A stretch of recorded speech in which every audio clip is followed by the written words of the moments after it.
Change in profit होता है। क्या आप सभी को एक कांसेप्ट क्लियर हुआ? अगर क्लियर हुआ तो यार जल्दी से चैट हाँ, बॉक्स में हाँ। सीसी लिख दो अब, क्योंकि ये बहुत इंपॉर्टेंट कांसेप्ट है कि change in contribution is equal to change in profit. ये बहुत इंपॉर्टेंट कांसेप्ट है, ये यहां तो काम आएगा, ये आएगा कॉस्टिंग में। जब आप मैनेजमेंट अकाउंटिंग करोगे ना, वहां पे भी ये काम आएगा। चलो जल्दी से बता दो, जल्दी से बता दो, जल्दी से बता दो, जल्दी से बता दो।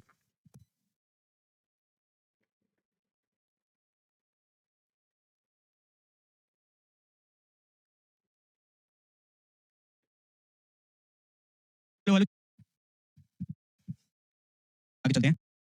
चलो छोड़ो, मुद्दे पर आते हैं सर। अंडरस्टैंडिंग द चेंजेस वाला पार्ट हम अरे हाँ, एक इजी बड़ा इजी एक इजी तरीका है।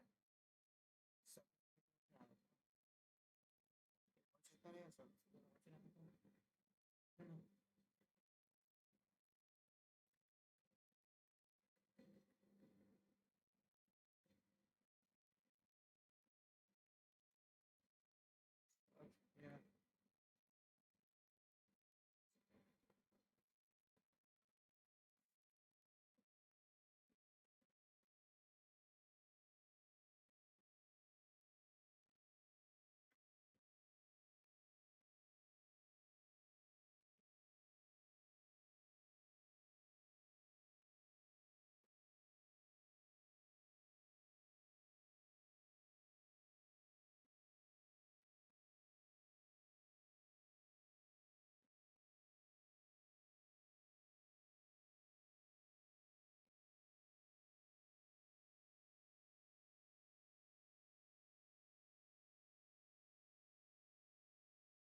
तभी मैंने आपसे कहा था, जैसे हम एक तरीका, ये तो है आम जिंदगी। अब हम समझेंगे मेंटोर जिंदगी। अब हम समझेंगे मेंटोर जिंदगी। सर कंट्रीब्यूशन कैसे निकलता है? Fix cost plus profit divided by sales into 100। तो इस तरीके से भी आपका पीवी रेशियो निकल सकता है, निकल सकता है, यस सर निकल सकता है। अब आ जाओ एक और जिंदगी जीते हैं, आम जिंदगी, मेंटोर जिंदगी। Ladies and gentleman, boys and girls, मान लो हम 100 यूनिट बेच रहे हैं और 224 यूनिट बेच रहे हैं। सर यार 224 के आंकड़े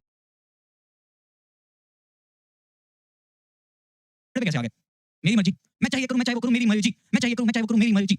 इधर आओ, मुद्दे पर आओ। Ladies and gentleman, boys and girls, सुनो। सर सेल्स, अगर सेल्स प्राइस हमारा 800 यूनिट है, 8 रुपए पर यूनिट है, वेरिएबल कॉस्ट 3 रुपए पर यूनिट है, फिक्स कॉस्ट 350 है। सर 100 इंटू 8, 800 रुपए वेरिएबल कॉस्ट, 3 इंटू 100, 300 रुपए कंट्रीब्यूशन हो जाएगा 500। तो पीवी रेशियो कितना हो गया? 500 डिवाइडेड बाय 800 इंटू 100। सिमिलरली 224 रुपए क्या है सर? 224 यूनिट अगर है तो 224 इंटू 8 1792 रुपए। मैं चेक भी कर लेता हूं, 224 इंटू 8, हां 1792 रुपए। उसके बाद सर 3 इंटू 224, 3 इंटू 224, तो ये भी हो जाएगा कितना सर? 672 रुपए। तो कंट्रीब्यूशन कितना आ गया? 1120। तो आप निकालो PV ratio, contribution divided bye 1792 into 100, तो ये भी आ गया same PV ratio. Sir same PV ratio, इसका मतलब यूनिट चाहे जितनी मर्जी रहे। इसका मतलब क्या है सर? यूनिट चाहे जितनी मर्जी रहे, हमारा पीवी रेशियो सेम रहेगा। अब इसका रीजन बताऊं, इसका रीजन बताऊं, इसका रीजन है ये हमने जो यहां पे असम्पशंस ली थी, ये selling price per unit, variable cost per unit और कंट्रीब्यूशन पर यूनिट सेम रहेगा। देखो variable cost, selling price per unit, variable cost per unit अगर सेम है तो कंट्रीब्यूशन तो सेम होंगे, क्योंकि कंट्रीब्यूशन क्या होता है? Selling price minus variable cost, यही होता है। यस सर यही होता है। अब सुनना मजे की बात, अब सुनना मजे की बात।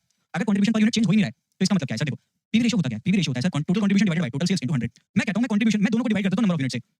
Contribution divided by number of units whole divided by selling price divided by sales divided by number of units into 100। अब देखो contribution divided by number of units का मतलब क्या आ जाएगा? Contribution per unit, sales divided by number of units का मतलब क्या आ जाएगा? Selling price per unit into 100। तो पीवी रेशियो का फार्मूला ये होता है। पीवी रेशियो का फार्मूला ये भी होता है। And since contribution per unit and selling price per unit same है, since contribution per unit and selling price per unit same है, तो आपका पीवी रेशियो हमेशा कांस्टेंट रहेगा until and unless आपका सेलिंग प्राइस या वेरिएबल